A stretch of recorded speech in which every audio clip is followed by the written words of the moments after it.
The first thing you need to understand is that she had already decided, not in the dramatic way that species decide things, not with councils, not with declarations, not with the slow, grinding weight of political consensus. She had decided the way a mother decides when she has watched enough, endured enough, been disappointed enough times that the decision stops feeling like a decision and starts feeling like simple truth. Humans were cruel, not uniquely cruel. She had lived long enough, traveled far enough to know that cruelty was not a human invention. The Vethkai were cruel. The Dominion harvesters were cruel. The cold arithmetic of the synthetic consensus, that was its own kind of cruelty, bloodless and efficient, and somehow worse for being so clean. She had seen cruelty in 100 forms across 40 galactic systems and the cold expanse between them. But humans were cruel in a particular way that she had come to find almost unbearable. They were cruel while claiming to be otherwise. My name is Recorder Son Havari, and I was there for most of what I am about to tell you. Some of it I witnessed directly. Some of it I reconstructed afterward from testimony and surveillance logs, and the quiet, careful words of a mother who had every reason never to speak to a human again, and chose to anyway. This is the story of Vessel Commander Thyravel of the Kith matriarchal fleet, and of a human named Marcus Delani, and of what happened in the lower transit corridors of Station Aranos on a day when the artificial light was doing that thing it does when the cooling systems are struggling. That faint blue flicker, barely perceptible, like the whole station is holding its breath. I should tell you about Station Aranos first, because the place matters. It sits at the confluence of 3 major trade corridors, in what the Galactic Assembly charts designate as the peripheral reach, that broad, complicated band of space where the core civilizations thin out, and the frontier begins to feel less like a boundary, and more like a question no one has gotten around to answering yet. Aranos was built cooperatively about 60 standard years ago, back when cooperation between species felt less like a bureaucratic achievement and more like an obvious thing that reasonable beings would naturally do. The station is enormous. Not Citadel enormous, not one of the great ring constructs that the Synth Consortium builds, but enormous in the way of something that has been added to repeatedly by beings who didn't always agree on architecture. So that you have these organic sections that bloom outward from the original core like irregular growth, and then the hard geometric additions from the Vethkai contingent. And then the human-built sectors which have this particular quality of being deeply functional in ways that are almost aggressively humble. There are 47 species with permanent residential populations on Aranos. Another 200 or so move through in any given standard month. The atmosphere processing runs 17 distinct environmental zones to accommodate everyone, and there are parts of the station where the air itself changes as you walk, where you can feel the moment you cross from a Lethori corridor into a human standard zone, the pressure shifting slightly, the humidity dropping, the quality of the light going from that warm amber the Lethori prefer to something cooler and more diffuse. The lower transit corridors are where the station's bureaucratic machinery runs. Cargo processing, customs inspection, medical triage for incoming vessels, the whole administrative apparatus that keeps a station like Aranos functioning. They are not beautiful. They smell of disinfectant and the particular metallic undertone that all space station corridors share. That iron and recycled air scent that veteran travelers learn to stop noticing and newcomers find almost overwhelming. That's where Thyravel was when it happened, not because she wanted to be. She was there because her daughter was there, and her daughter was there because the customs processing AI had flagged their ship's medical manifest for secondary review, which is a very ordinary administrative inconvenience that happens dozens of times a day on Aranos and usually resolves in 15 minutes, except that on this particular day, it didn't. I need to tell you about the Kith before I go further, because human audiences sometimes don't have the baseline context, and the context matters enormously for understanding why this story is what it is. The Kith are, And I say this as someone who has spent significant time among them, among the most physically striking species in this region of the galaxy. They are tall, averaging about 2.5 meters in their natural posture, with this quality of elongated grace that makes their movements look almost architectural, like watching a building decide to walk. Their skin, if that's the right word, and it mostly is, runs through variations of deep blue-violet to near black, with bioluminescent tracery beneath the surface that shifts with emotion. When a Kith is calm, those internal lights are steady, slow-pulsing, almost meditative. When they're frightened or in pain, the patterns become irregular, fractured like light through broken glass. They are also, by reputation and by long historical precedent, deeply suspicious of humanity. This is not irrational. The Kith were one of the first species to make contact with the expanding human frontier, roughly 3 centuries ago, and the early history of that contact is, there is no diplomatic way to say this, not good. There were misunderstandings that became conflicts. There were conflicts that became atrocities. The Kith remember this the way that species remember things that are woven into their cultural foundation, not as history but as present truth, as something that lives in the body and shapes the way you enter a room. In the Kith matriarchal fleet, there is a phrase that translates roughly as the human-shaped absence of mercy. It is used to describe a particular kind of disappointment, the specific grief of watching someone who might have been kind choose not to be. Thyravel had used that phrase more than once in my presence before the day everything changed. She was vessel commander of the Kith Marin, the Dawn Keeper in the common tongue, a mid-sized Kith diplomatic transport that had been operating in the peripheral reach for about 3 standard years on an extended observation mission. The Kith matriarchy had sent several such vessels out to the edge territories in recent years, trying to build a picture of how the complex interspecies politics of the reach were evolving. Thyravel's mission was largely observational. She wasn't a warrior. She wasn't aggressive. She was, I say this with full appreciation of how inadequate the translation is, a scholar commander, someone whose role was to watch and record, and occasionally represent Kith interests in the kinds of quiet diplomatic moments that never make it into the official histories but shape them nonetheless. She had a daughter. Her name was Vis, and she was 11 years old in Kith terms, which maps to something like 9 in human developmental terms, old enough to have opinions, young enough for those opinions to be refreshingly unguarded.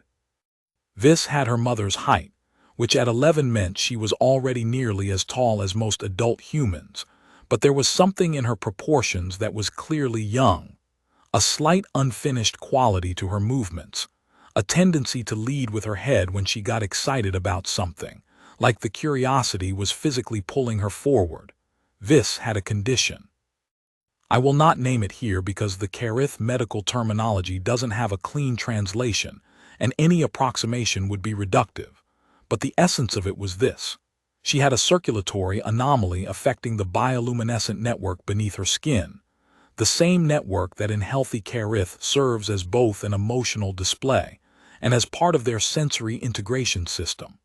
In Vis, that network was fragile in specific ways. High stress or physical trauma could cause it to cascade, to essentially short-circuit, flooding certain neural pathways with sensory input in a way that was agonizing and, if prolonged, potentially dangerous. The medication that managed this condition was on the Kith Marin's medical manifest, the medication that the customs AI had flagged for secondary review. So here is the scene. Lower Transit Corridor, Section 14, on a standard Tuesday if you're using the human week, which is approximately what Aranos runs its administrative functions on. The artificial light is doing that faint blue flicker I mentioned. The air processing is running a little loud. You can hear it, this low industrial hum underneath everything, more present than usual. The customs processing bays are a long row of transparent walled examination rooms, each one a different environmental configuration, and outside them is a waiting area that is trying to be comfortable and mostly isn't, fixed seating and materials that accommodate various body types with varying success. A refreshment station with options for about 30 species. Ambient lighting that is supposed to feel neutral and feels instead like something that has given up. Thyravel has been waiting for 90 minutes. She is sitting with the rigid stillness that Kith achieve when they are working very hard not to show what they are feeling, a deliberate dampening of the bioluminescent display, so that the lights beneath her skin are barely visible, controlled.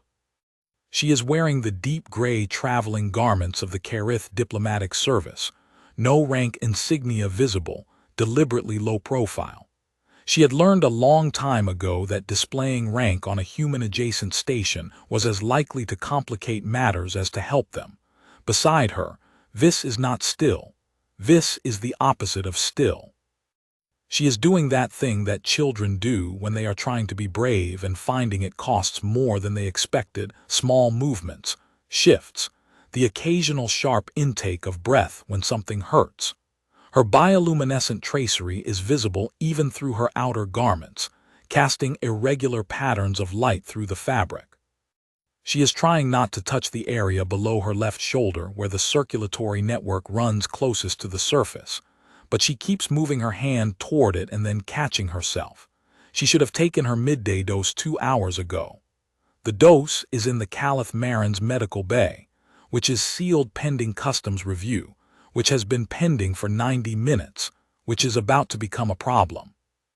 The customs officer assigned to their case is a human woman named. I am going to use her name because she matters too, even though she is not the hero of this story, even though what she did was ordinary bureaucracy that she probably doesn't think about anymore. Her name was Peller Vance, and she was not a bad person. She was overworked and operating within a system that had been designed without sufficient flexibility for edge cases.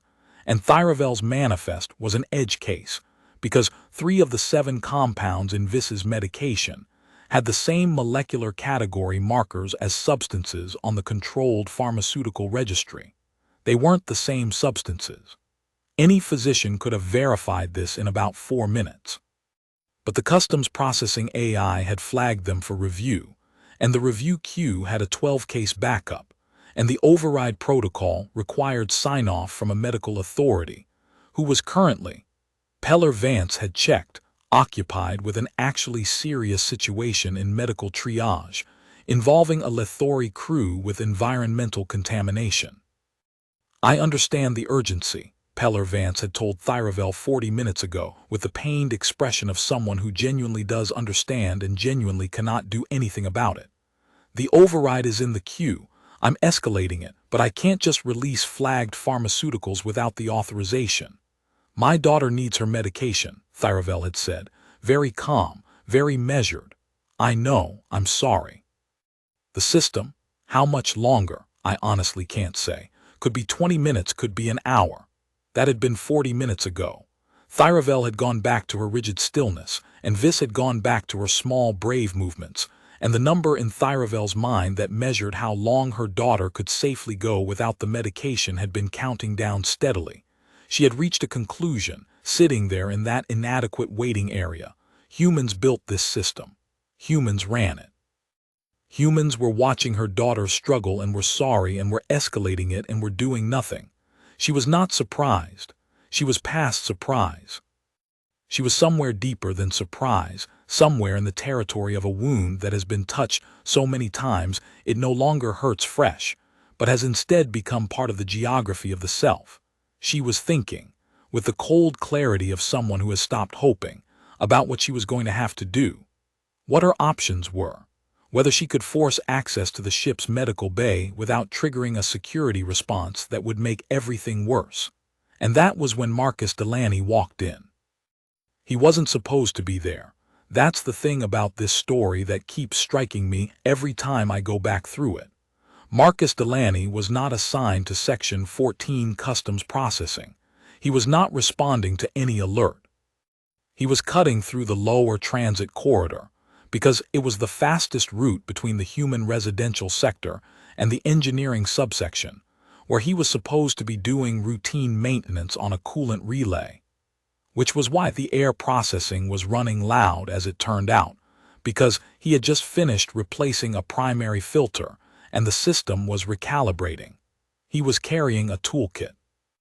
He was in his work uniform, which is the Aranos technical staff standard dark gray with orange shoulders, the station insignia on the chest, the kind of uniform that says, "I maintain things rather than I have authority over anything." He was 34 years old, medium height for a human, which means shorter than most Kith by almost a meter, brown hair that needed cutting. The kind of face that you describe as regular, not distinctive, not forgettable, just present and paying attention. He saw this first. He told me this later, sitting in the Kith medical bay while the doctors worked and Thyravel stood vigil at her daughter's side. "I saw the light first, actually," he said. "Through her jacket, the pattern of it. I didn't know what I was looking at. I'd seen Kith before, but not like that. Not in pain. It looked like something was shorting out." He stopped walking, just stopped. In the middle of the corridor, toolkit in hand. "Now, here's something I want you to understand about what happened next, because I have seen it reconstructed on surveillance footage, and I have heard multiple witness accounts, and I have talked to Marcus Delani himself. And the thing that strikes me is how completely ordinary his next actions were by his own account and how extraordinary they appeared to everyone watching. He didn't go to the customs desk. He didn't ask permission. He didn't check whether this was his department or his responsibility or within his scope of authority to address.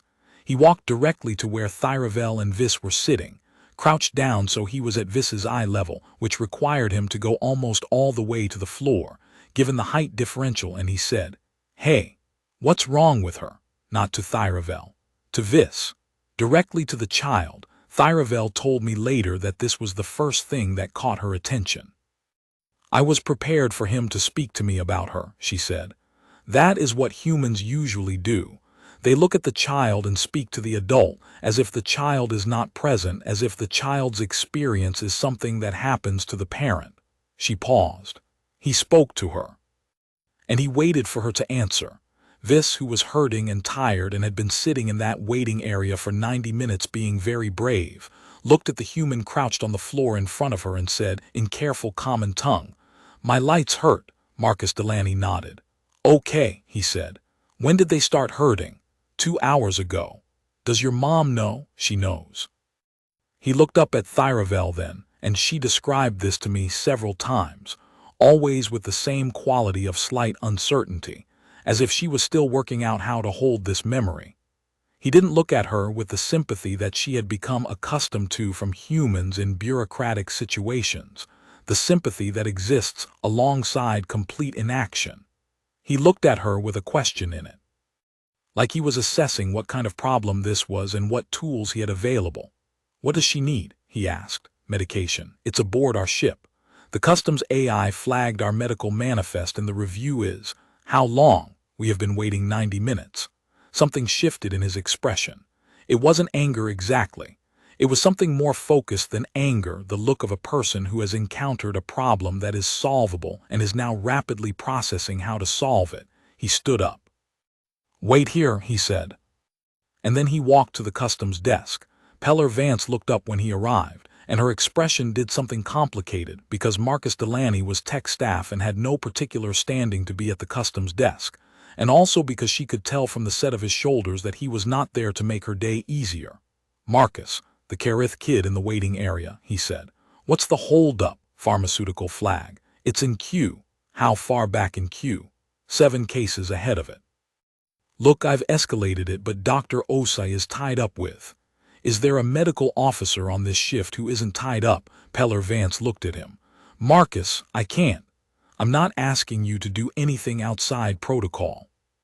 I'm asking if there's a medical officer available on this shift who could do a 4-minute review of a pharmaceutical manifest and sign off on an override."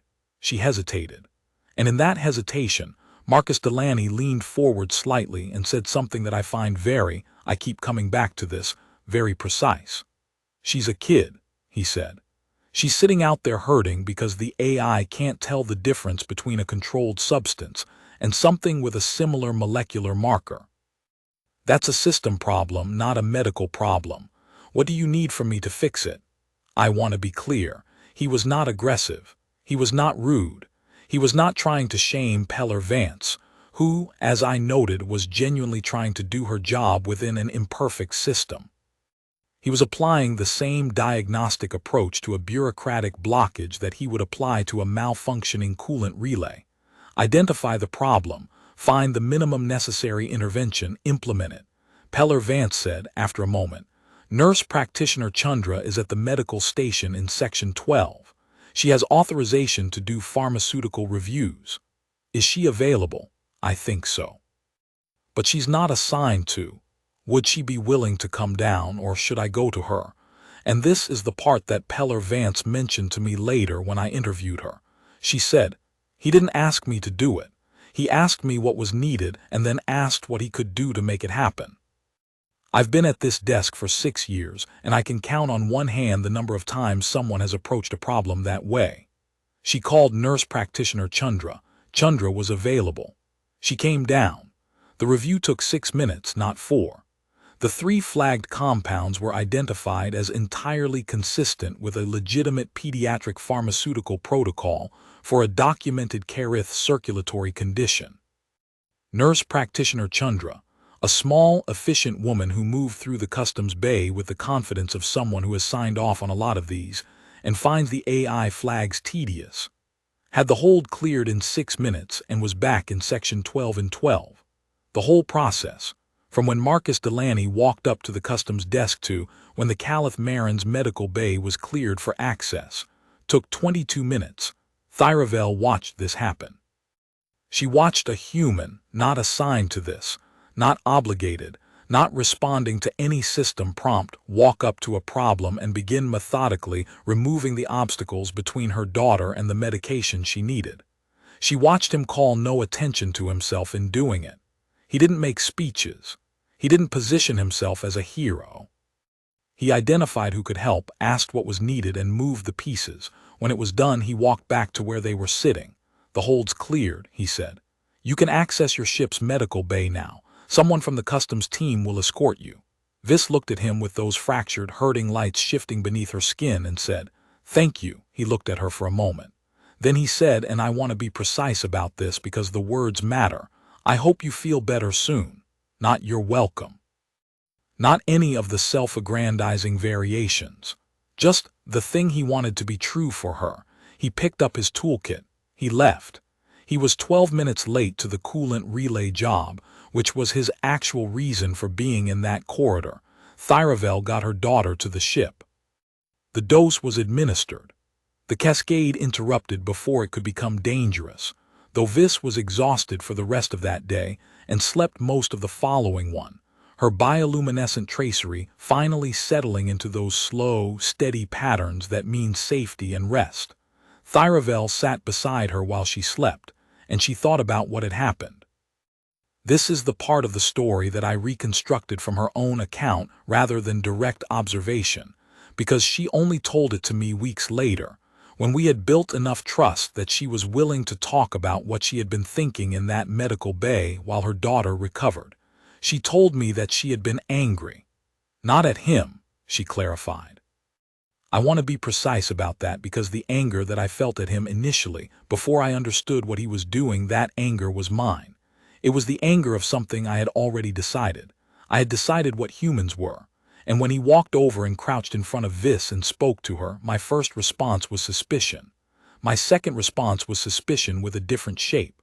My third response was a kind of, she stopped, searched for the word, a kind of vertigo. The feeling of a thing you were sure of becoming uncertain. She said that she had spent the 22 minutes watching him work through a calculation that she kept trying to apply her existing framework to and kept failing. I kept asking myself, what does he want from this? What is the angle? What is the human transaction here, the charity that creates obligation, the kindness that is actually leverage? She paused. And I could not find it because there was nothing to find. He was doing it because there was a child who was hurting and a system that was in the way, and he happened to have the tools and the inclination to move the system, she said. I have lived 43 years. I have read the histories. I have sat in the diplomatic chambers and I have heard the arguments and I have watched the votes. I had a complete picture of what humans were, and in 22 minutes, a man with a toolkit and 12 minutes to spare turned a corner in that picture that I did not know was there. She stopped talking for a while after that. And then she said something that I have written down verbatim because I think it is one of the most precise things I have ever heard a being say about the experience of having a deeply held belief restructured. It was not that he proved me wrong. It was that he was so completely unaware of proving me wrong. He was not making a statement. He was not being an example. He was just doing the thing. And somehow that is the only way it could have worked, if he had known I was watching him. If he had been performing goodness for an audience, I would have seen it. I am very good at seeing performance, but there is nothing to see in a man who is simply solving the problem in front of him. Now, I need to tell you the second part of this story. Because what I have told you so far is, it is real, it happened, it matters. But it is not the most important part. The most important part happened 3 weeks later, and it involved people with much bigger weapons and much less good judgment. And Marcus Delani's 12-minute toolkit moment was, in retrospect, the foundation on which everything that followed depended. Station Aranos receives Galactic Assembly inspection convoys twice a standard year. These are semi-military in character, vessels from the Assembly Enforcement Directorate, crewed by the mixed species forces that operate under Assembly mandate. Their job is to verify compliance with Assembly trade protocols, check environmental standards, review the various licenses and registrations that a station like Aranos is required to maintain, and occasionally conduct more thorough inspections if there's specific intelligence suggesting irregularities. The convoy that arrived 3 weeks after Thyravel's customs incident was, I will say this directly, not the best representation of the Assembly Enforcement Directorate's capabilities. The 3 vessels that came through the approach corridor were commanded by a HFY officer named Senior Enforcer Kith, and Kith had a reputation that preceded him through the peripheral reach like weather. He was efficient. He was meticulous. He was also, by widespread consensus, someone who operated with a very rigid conception of authority and a very flexible conception of the limits of what that authority permitted him to do. The HFY are not like the Kith. Where the Kith have this elongated grace, the HFY are built dense, roughly humanoid but shorter and broader, with this quality of compressed power, like something designed to operate under high gravity. Their secondary eyelids give them a permanently evaluating expression that other species sometimes misread as hostility and sometimes isn't a misread at all. Kith came aboard Aranos with 14 enforcement personnel and a list of vessels that he wanted to inspect. The Caliph Marin was on that list. I won't pretend the targeting was random. There had been increased Galactic Assembly scrutiny of Kith vessels in the peripheral reach for about 6 months, connected to broader political tensions that I won't detail here, but that any current observer of galactic politics would be familiar with. Kith had latitude to conduct inspections, and he was exercising that latitude with the enthusiasm of someone who had been told, implicitly, that finding problems with Kith diplomatic vessels would be viewed favorably by certain parties at Assembly Command. This is what bureaucratic cruelty looks like, by the way. Not monsters. People doing their jobs with a particular orientation. People who could have been differently oriented. The inspection team arrived at the Caliph Marin's docking berth at Station Hour 14:20 and demanded, really, though the demanding was coded in procedural language, a full manifest inspection and hull search. Thyravel had been expecting something like this. She had received advance warning from Aranos station management, who were not happy about the inspection convoy's methods, but had limited recourse when it came to Assembly Enforcement Authority. She had spent the morning reviewing her protocols, consulting with her diplomatic liaison, and preparing herself for the particular kind of performance that these situations require, the careful calibration of firmness and cooperation, the line between asserting legitimate rights and provoking a confrontation. She had also made sure this was in the ship's interior residential section, well away from the hull and the docking bay, with 2 crew members she trusted. What she had not anticipated was what Drakith's team was going to find. 6 of the 14 enforcement personnel were a specific unit type, what the Assembly designates as tactical compliance officers, which is a title that means they are armed, trained for boarding operations, and authorized to use force in situations of active noncompliance. Their armor was the Assembly Enforcement standard articulated plating over environment suits, visible weapons, the authority of institutional power made physical. Drakith himself was in a lighter configuration, inspection uniform rather than tactical gear, but with the sidearm of his rank visible at his hip. He was thorough.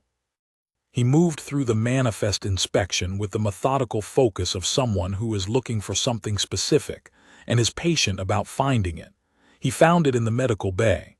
Or rather, he found something he decided to treat as something. The 3 flagged compounds in Viss's medication.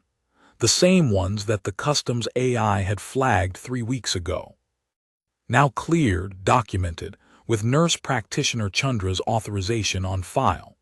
But Drakith looked at the authorization, and then looked at Thyravel and said, in the flat, even tone of someone who has already made a decision and is going through the motions of due process, "This authorization was issued by a waystation medical officer outside of Assembly pharmaceutical oversight. Under Assembly Directive 7 Gamma, pharmaceutical exemptions on diplomatic vessels must be cleared through an Assembly Medical Review Board." Thyravel looked at him. "That directive applies to diplomatic vessels in core territory. We are in the peripheral reach. The applicable, senior enforcer Drakith," he said. "Not you. And the applicable framework for Assembly Inspection Authority extends to any vessel operating within 12 light hours of an Assembly-designated waystation. Aranos is Assembly-designated. The medication is for my daughter's documented medical condition. It has been reviewed and cleared by a qualified medical officer. The 3 flagged compounds have been verified as—" "I am aware of the verification," Drakith said. "I am also aware that the verification process was irregular. I will be confiscating the flagged substances pending a formal Assembly medical review, which can be initiated upon your return to core territory." The silence that followed was the kind of silence that has weight. Several of his enforcement personnel were watching Thyravel with that evaluating look that the Vethkai do naturally. The tactical compliance officers were in the corridor, present but not blocking. Yet, Thyravel said, very carefully, "If you confiscate that medication, my daughter could experience a serious medical event. You are free to seek alternative treatment at the station's medical facilities. The station's medical facilities do not stock this compound. It is a Kith-specific. I am not in a position to engage in extended medical consultation," Drakith said. "The confiscation is proceeding under Directive 7 Gamma. If you have a challenge to the legal basis, you may file with the Assembly Review Board, which meets in—" "My daughter could be seriously hurt," Thyravel said. And her voice, for the first time, was not completely controlled. The dampening she had maintained for weeks, the careful suppression of her bioluminescent display, slipped, just slightly. Just enough that the lights beneath her skin pulsed once, with a fractured, irregular pattern of distress. Drakith did not change his expression. "I am proceeding with the confiscation," he said. "Here is where I have to be honest about what I was doing at this moment, because I was there.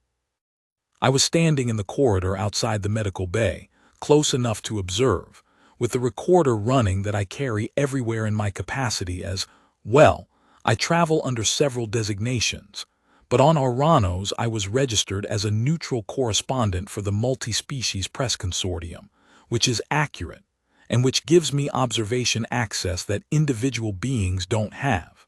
I was watching this happen.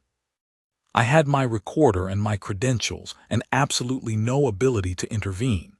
I was also aware, in the way that you become aware of things when you have observed enough injustice to develop a kind of sense for it, that the situation was about to escalate in a way that would be bad for Thyravel and worse for Viss, Because Thyravel was a vessel commander with a daughter whose medication was being confiscated, and she had already started calculating. I could see it. The way her stillness had shifted from the controlled dampening of someone managing their own reaction to the focused stillness of someone assessing tactical options. She was going to try to stop them, not violently. She wasn't reckless. But she was going to interpose herself between the enforcement team and the medication, and Kith was going to construe that as active noncompliance, and then the tactical compliance officers were going to stop being merely present. I was watching this trajectory unfold in real time, and I could not see where it diverted. And then Delani walked around the corner with a toolbox in one hand and a coolant diagnostic pad in the other, and stopped walking when he saw the enforcement team in the Kith Marin's medical bay corridor. He had been doing routine maintenance. Again, on the docking berth's environmental interface systems, which required access to the berth corridor approximately once every 3 weeks.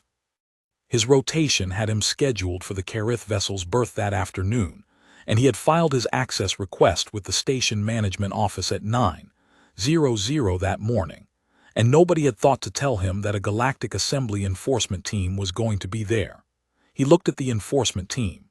He looked at Thyravel, whose bioluminescent display was doing that fractured, distress signal pattern that he had last seen on her daughter 3 weeks ago. He looked at Kith. And then I am reconstructing his thought process from the conversation we had afterward, but I believe this is accurate. He did the same thing he had done 3 weeks ago in the customs waiting area. He assessed the problem in front of him. This was bigger than a bureaucratic queue. There were armed officers. There was an interstellar enforcement authority. There was a Kith vessel commander who was about to do something that would make her situation significantly worse. He said, "Excuse me, what's going on?" Kith turned to look at him with the expression of someone encountering a trivially irrelevant variable. "This is an assembly enforcement inspection. You need to clear the area." "I'm station maintenance," Marcus said. He held up the diagnostic pad. "I have a scheduled maintenance slot on this berth's environmental interface, filed this morning. That will need to be rescheduled." "Okay," Marcus said. "Sure, I can do that." He didn't move. "What's happening in the medical bay? That is not your concern. It's going to be my concern if there's an environmental interface issue in the berth and it doesn't get addressed," Marcus said. And his tone was, "This is the thing that I keep thinking about." His tone was completely reasonable, not aggressive, not combative, just the tone of a maintenance technician who has a scheduled job and is working out the logistics. "The interface on this berth has been running a calibration flag for about a week.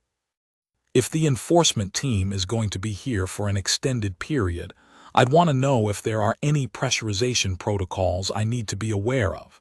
This was, I confirmed later, true. The environmental interface had a calibration flag.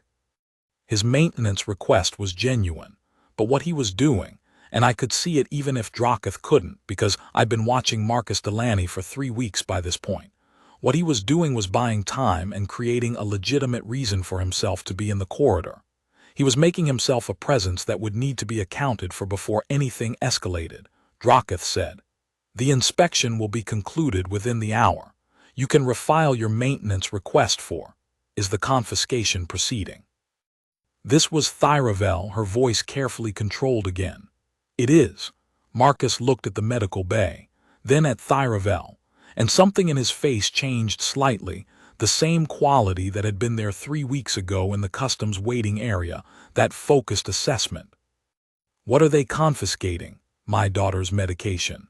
"Is she here on the station?" "She is on the ship, in the residential section."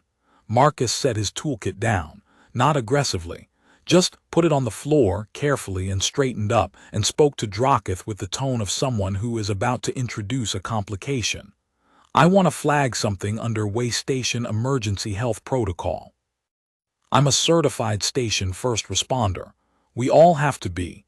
It's part of the maintenance tech certification. And I am going to formally note for the record that if there is a minor on this vessel with a documented medical condition who requires that medication, Confiscating it in a facility without the capability to substitute may constitute an imminent health risk. Kith looked at him. You have no authority to invoke station protocols during an assembly inspection.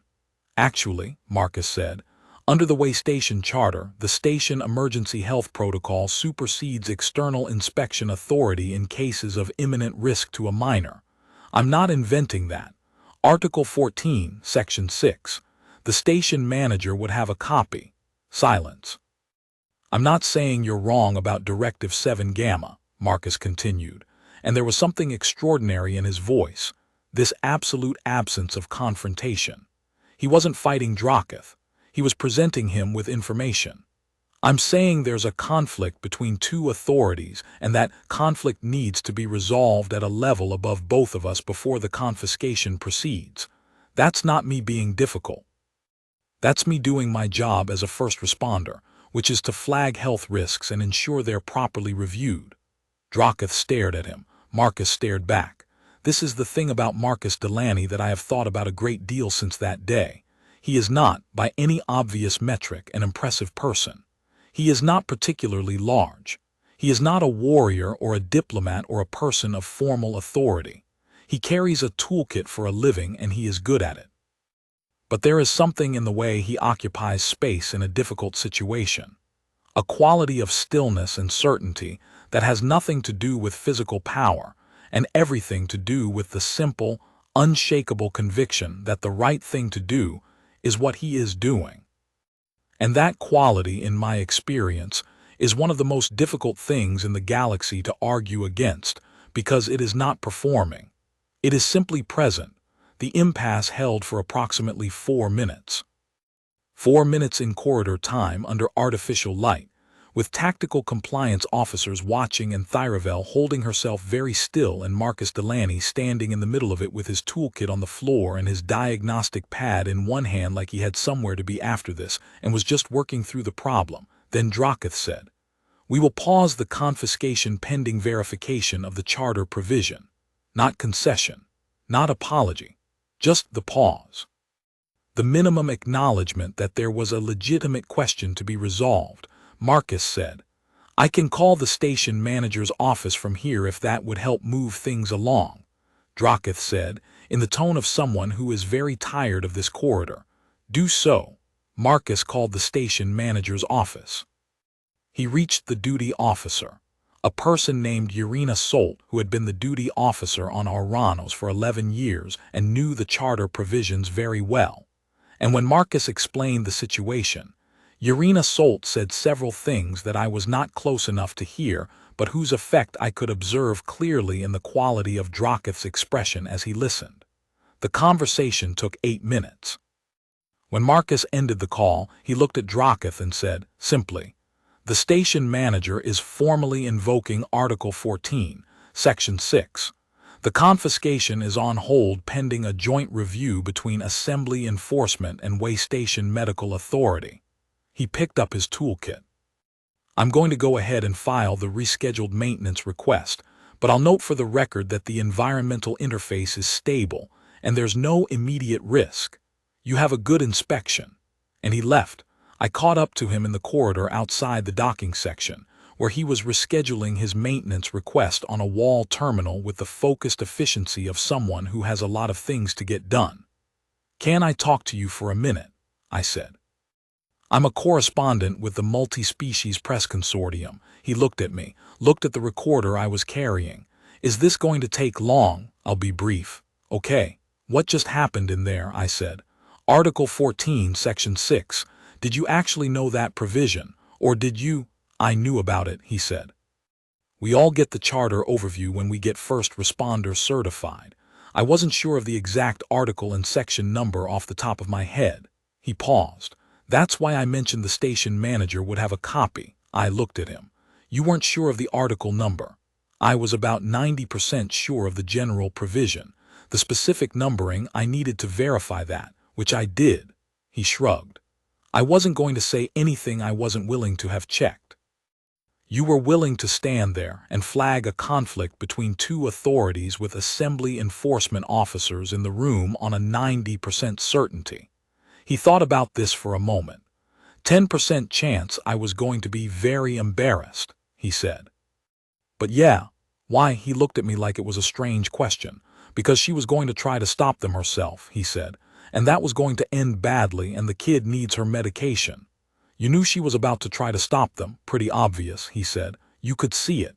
He finished filing his rescheduled maintenance request. She's Kith, I said. She doesn't, I mean the Kith's history with humans. Yeah, I know, he said. What does that have to do with it? I didn't have an answer for that.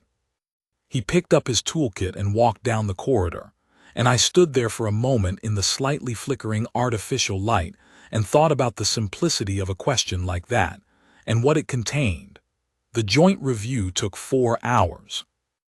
During those 4 hours, Vis received her medication under a temporary medical authorization issued by the Station Medical Authority, an interim measure that Irina Solt insisted on as a condition of the review process, on the grounds that withholding it during review would create the very health risk that the review was trying to adjudicate.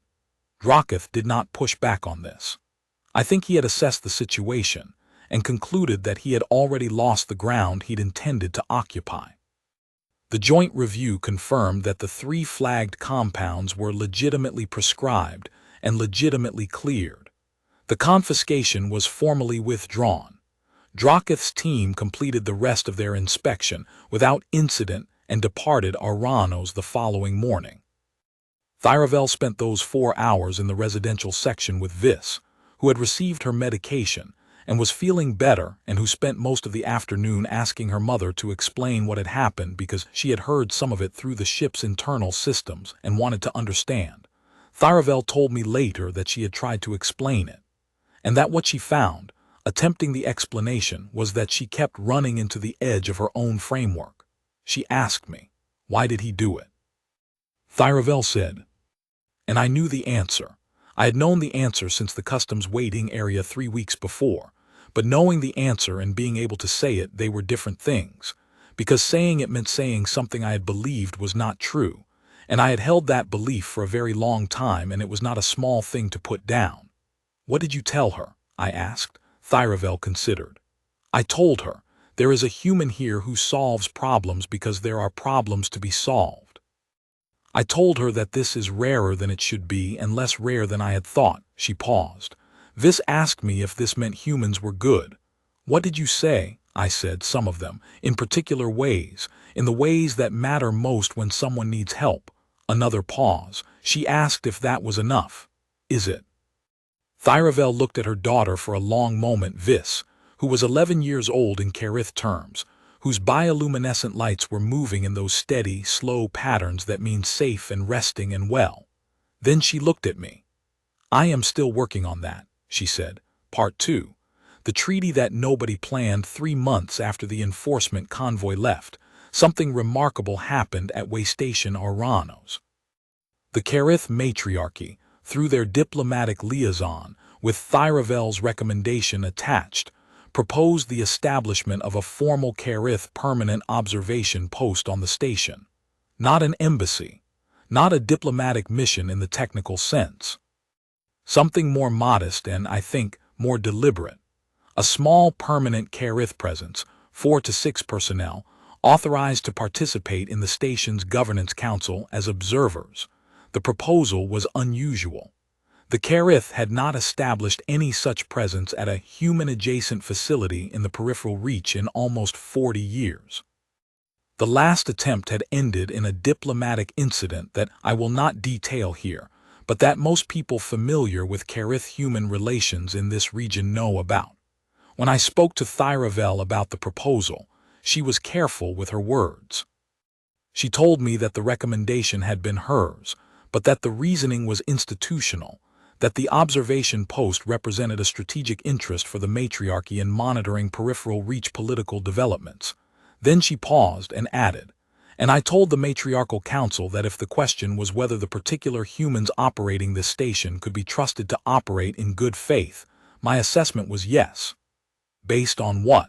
I asked. She looked at me steadily. Based on what I observed, she said, the proposal was approved. The observation post is operational. There are 6 Kith personnel currently resident on Station Aranos, participating in governance council meetings, sharing data on peripheral reach conditions, doing the slow, unglamorous work of building the kind of relationship that doesn't make headlines but might, over decades, matter. This visits twice a year. She has learned to play 3 of the card games that the human section of the station favors, and she is, by all accounts, devastatingly good at all of them.